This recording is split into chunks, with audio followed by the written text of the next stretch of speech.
नमस्कार मु डॉक्टर ममता जेना senior gynaec specialist हिमा hospital Keonjhar. Actually बापा माँ मैंने आसती प्रेगनेंसी रे एंटीनेटल चेकअप पाई तांको मन रे बहुत संदेह थाए। माने समस्ते चाहती तांको पिला केमती हृष्टपृष्ट हो इंटेलिजेंट हो, तो सेति पई से माने पचारि होंती मैडम कौन खाइबू प्रेगनेंसी रे हमें कौन खाइबू कौन न खाइबू बतांतु। तो सेमान को मन रे बहुत संदेह थाए।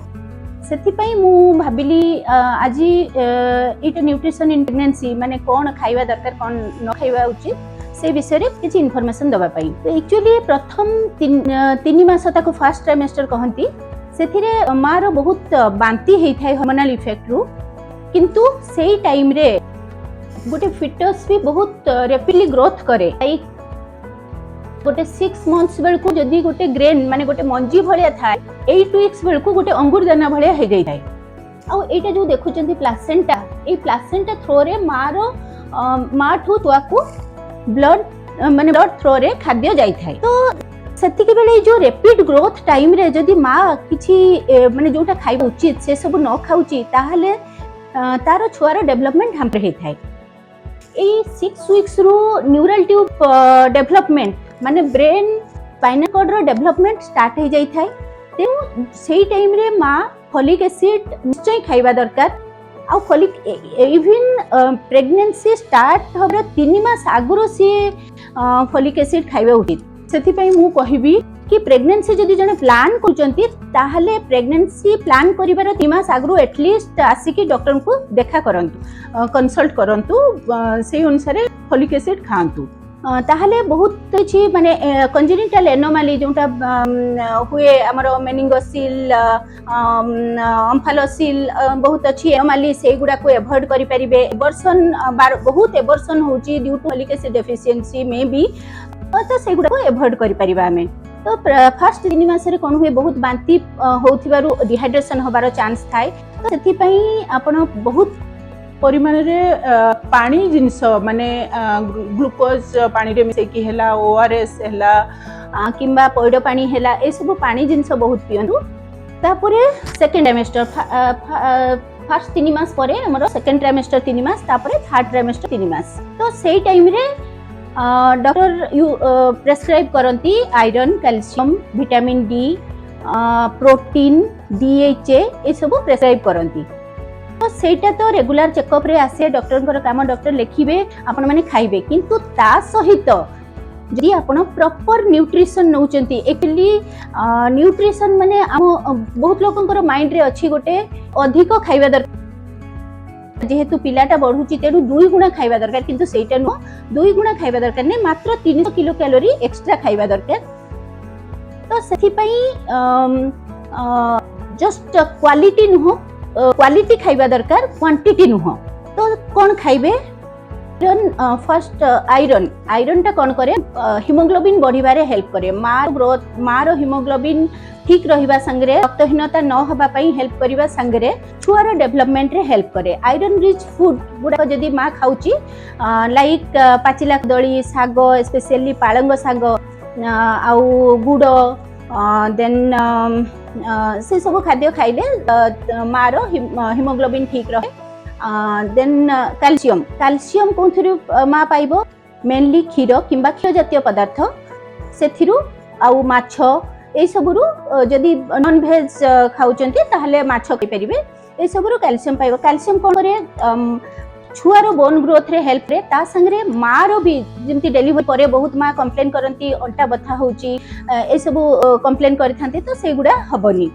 देन प्रोटीन, प्रोटीन कोन थरु पाइबे? नॉन वेज खाउचंती ताहले अंडा, माछ, मांस अल्प परिमाण रे सब थिरु खाइ परिबे। आ जदी वेजिटेरियन ताहले क्षीर, स्पेशली क्षीर किंबा क्षीर जातीय पदार्थ लाइक छेना, दही ए सब पाइ परिबे। आउ पल्सेस माने मुग, बुट ए सब प्रोटीन, सोयाबीन ए सब प्रोटीन पाइ परिबे।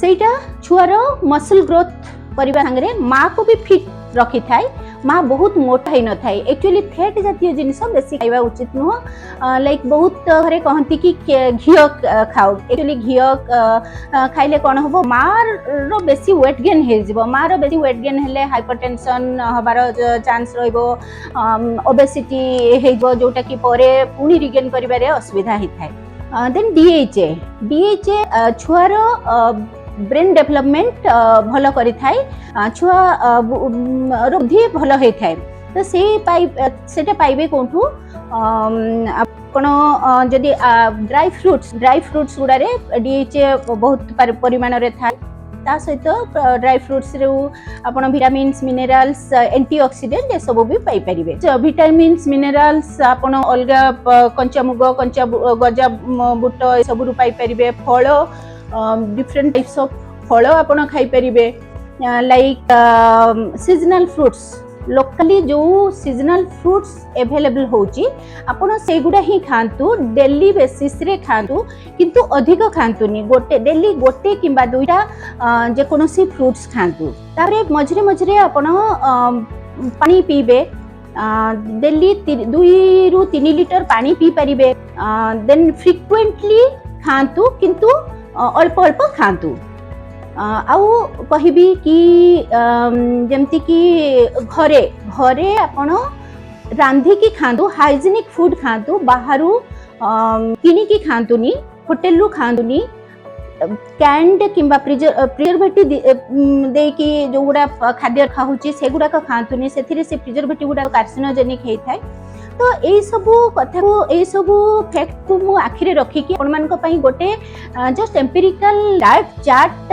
कहले अत्युक्ति हबनी बनैची जो थिरे कि आपण सकाळू as early as possible breakfast नै जानतु 7-8 भितरे आपण ब्रेकफास्ट नै जानतु तो सेथे आपण जहां भी खाउचंती एज यूजुअल आपण इडली हैला पराठा हैला रोटी हैला ता संगे टिके वेजिटेबल नियंतु वेजिटेबल रु आपण विटामिन मिनरल्स सब पाई परिबे ता संगे गोटे ग्लास क्षीर पियंतु डेली आउ जदि नॉन वेज खाउचंती अंडा गोटे खाई परिबे तापरे आपण सेथिरे किछि गजा मुग गजा बुट भी खांतु तापरे गला 10टा 11टा बेलको आपण आउ थरे जस्ट फ्रूट्स खाइ दियंतु गोटे दीटा फ्रूट्स मन करके खाइ दियंतु देन लंच रे आपण जेमती खाउचंती सेमती खाइबे किंतु भात किंबा रोटी अल्प खांतु गोटे गिना जदि भात खाउचंती सेथिरे आपण वेजिटेबल नै जानतु गोटे गिना डाली नियंतु 2 गिना सेथिरु प्रोटीन पाई परिबे सफिशिएंट परिमाण रे सेथिरे आपण